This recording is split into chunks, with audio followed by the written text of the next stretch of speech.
અમદાવાદમાં એમપી એમએલએની સંકલન સમિતિની બેઠક મળી હતી, જેમાં ધારાસભ્યો હાજર રહ્યા હતા। શહેરના પ્રશ્નોને લઈ આ બેઠકમાં ચર્ચા થતી હોય છે, ત્યારે વિકાસ અને નાગરિકોની સમસ્યા મુદ્દે બેઠક કરવામાં આવી હતી। આ બેઠકમાં અમદાવાદના 16માંથી 5 ધારાસભ્યો જ હાજર રહ્યા। નરોડા, વેજલપુર, બાપુનગરના ધારાસભ્યો હાજર રહ્યા। વેજલપુરના ધારાસભ્ય અમિતભાઈ ઠાકરે બેઠકમાં માંગ કરી હતી। તેમણે એમજે યુનિવર્સિટી રોડ પર રામાયણ થીમ પર પાર્ક બનાવવાની માંગ કરી।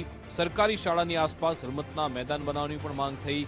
લારીવાળાઓ માટે પોલિસી બનાવી જગ્યા ફાળવવાની માંગ થઈ। સાથે શક્ય હોય તો લારી ધારકો પાસેથી સામાન્ય ફીજ વસૂલવી, જરૂર ન હોય ત્યાં ફૂટપાથ બનાવવામાં ન આવે, કોર્પોરેશન ઈચ્છે તો આવક પણ થશે તેવું નિવેદન પણ ધારાસભ્ય આપ્યું હતું।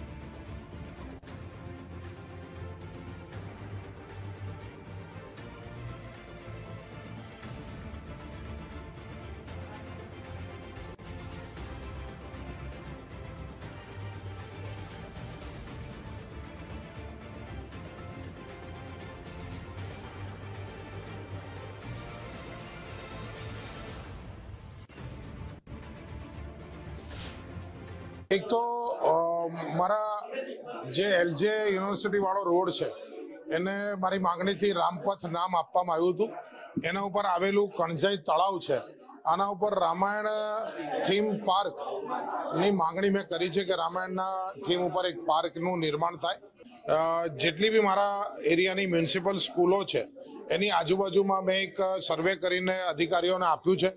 એની આજુબાજુમાં કોર્પોરેશનના ઘણા અવાવરૂ મકાનો, ઘણી જમીનો એ પડી છે, તો ગરીબ બાળકોને એ રમવા સાથેની સ્કૂલ મળે એના માટે મારો સોમવારે એક રાઉન્ડ પણ છે। એટલે બધી સ્કૂલોને એક રમવા લાયક મેદાનવાળી સ્કૂલો બને એ દિશાની અંદર મેં માગણી કરી છે।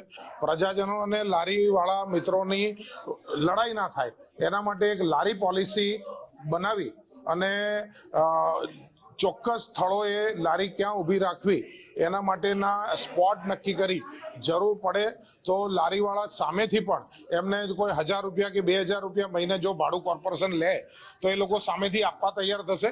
એટલે સ્થાનિક રહીશોને બી ટ્રાફિકમાંથી મુક્તિ મળે કે કોઈ પણ પ્રકારના ન્યુસન્સ ઊભા થતા હોય ટ્રાફિક જેવા, તો એમાંથી મુક્તિ મળે એટલે એક લારી પોલિસી બનાવવી જોઈએ, એ આવતા બજેટમાં મેં માંગણી કરી છે।